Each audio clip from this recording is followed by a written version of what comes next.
I'm Malcolm Van Delst, and this is an excerpt from Do the Wrong Thing. Right now, I'm working on blurbs. I have a selection for the description of the entire series. I would like to know which one of these you like best, or any feedback on these. 1, Do the Wrong Thing is a book series or extra long novel about a woman who almost destroys herself through lies and delusion. She tells her life story in an attempt to find the truth about who she is, but instead learns that fact, fiction, identity, and reality are slippery and moldable. 2, Do the Wrong Thing is a book series or extra long novel that opens with a woman trying to kill herself. She says, "I don't know why I tried to do this," and by way of explanation tells her life story, the original. 3, Do the Wrong Thing is a book series or extra long novel that opens with a woman recounting her suicide attempt. Once she stops stuttering and sorts out the lies, she tells her life story. 4, Do the Wrong Thing, a book series or extra long novel, tells the life story of a nervous young woman who tries to replace religion with art and ends up trying to kill herself. 5, Do the Wrong Thing is a book series or extra long novel that follows a woman from a remote religion-steeped farm to the city as she searches for a new salvation. And I'll continue with book 4. We're about a third of the way through. The working title is Eyes of Different Colors. Last week, Ava looked at a room in a rooming house and called her old admirer, William, who offered to let her stay with him until she left for Germany. So this chapter is called The Almost Perfect Lover, and we're continuing on with this chapter. On days when he doesn't have Tyler, William comes home covered in dust with a clipped energy about him. He's tearing down a backyard shed with his friend, who's also his boss. He hates this work. Every Saturday or Sunday, when there's a flea market or an interesting garage sale, he gets up at 7, insisting I stay in bed, that I wouldn't enjoy it anyway. I don't protest. I hate early mornings unless I'm approaching them from the other side. William's buying more books for his store.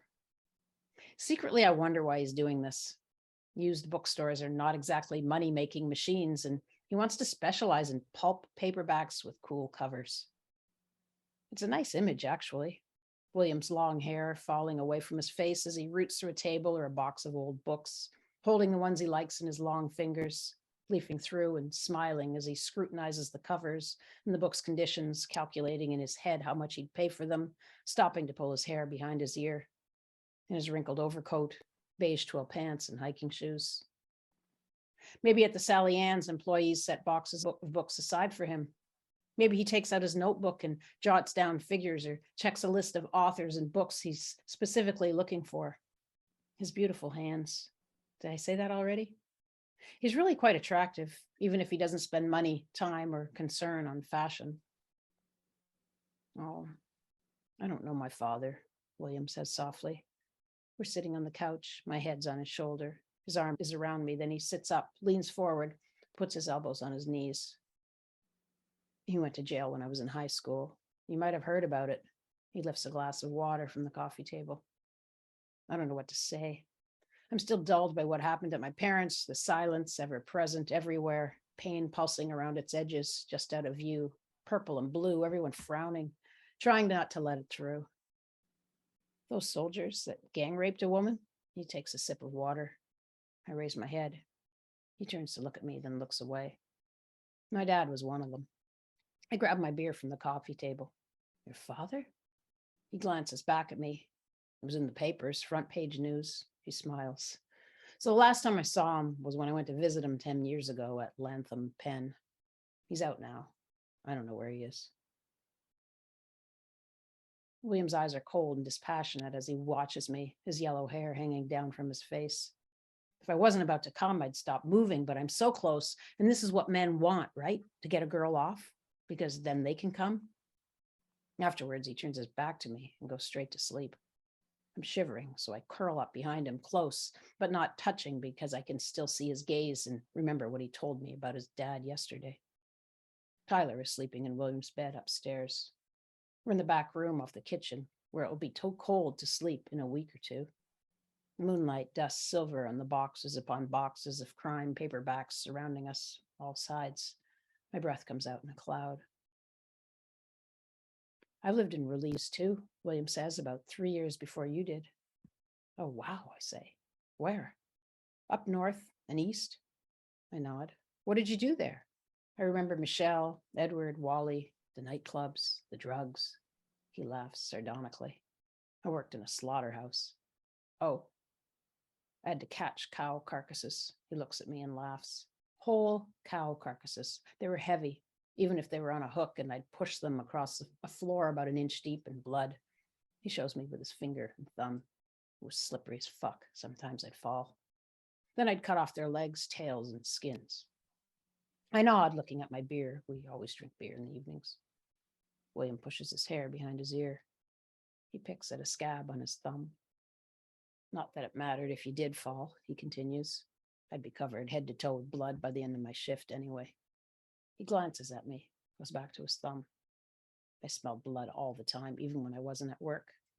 I couldn't get rid of it. Wow, I say. I was supporting Christine. She was pregnant. Next chapter, germane to William. I feel the gooey, slimy mess pour over my tongue and out of my mouth. It plops into the weird toilet shelf where the acrid bile smell comes back at me. I'm trying to throw up quietly in the fancy bathroom of my uncle's friend in Germany. The house is all stone. The man is an engineer, not a designer, yet this house, it's like an architect lives here. He and his wife are friendly and welcoming. Do they know who I am?